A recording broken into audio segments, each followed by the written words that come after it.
అంటే అసలు వెయిట్ తగ్గడానికి మీ బాడీలో ఏంటి? యాక్చువల్లీ ఇప్పుడు మోస్ట్ ఆఫ్ ద జిమ్స్‌లో బిఎంఐ స్కేల్స్ అనేది ఉంటున్నాయి అన్నమాట. ఆ స్కేల్స్‌లో చెక్ చేసుకుంటున్నారు. కానీ మనకి ఫోన్‌లోనే తెలుస్తది. బిఎంఐ క్యాలిక్యులేటర్ అని మనం చెక్ చేసుకుంటే BMI calculator next thing I have to tell you I am not a pro in this. నేను కూడా మీకులాగే తగ్గాలి అనే ఒక ఒపీనియన్‌లో నేను చేసిన రీసెర్చ్‌ని నేను చెప్తున్నాను.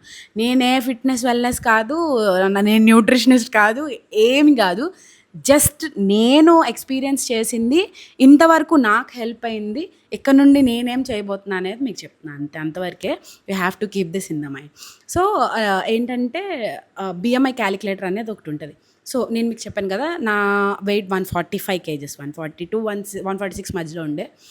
146 కేజెస్కి నువ్వు బిఎంఐ క్యాలిక్యులేట్ చేస్తే యువర్ మెటబాలిక్ ఏజ్, అంటే ఆ వెయిట్కి నీ ఏజ్ ఎంత ఉండొచ్చు, నీ హైట్కి తగ్గట్టు నువ్వు ఎంత వెయిట్ ఉండాలి, ఆ వెయిట్ రీచ్ అవ్వడానికి నువ్వు ఎన్ని క్యాలరీస్ తినాలి అనేది మనకి బిఎంఐ క్యాలిక్యులేటర్లో వచ్చేస్తుంది అనమాట. This is the first step you have to do.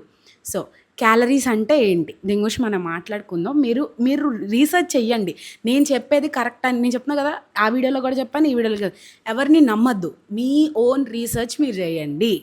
ఈ బిఎంఐ క్యాలిక్యులేటర్ తర్వాత మనం తెలుసుకునేది ఏంటి, రోజంతా మనం గడవడానికి ఇన్ని క్యాలరీస్ అనేది మనం తింటున్నాం.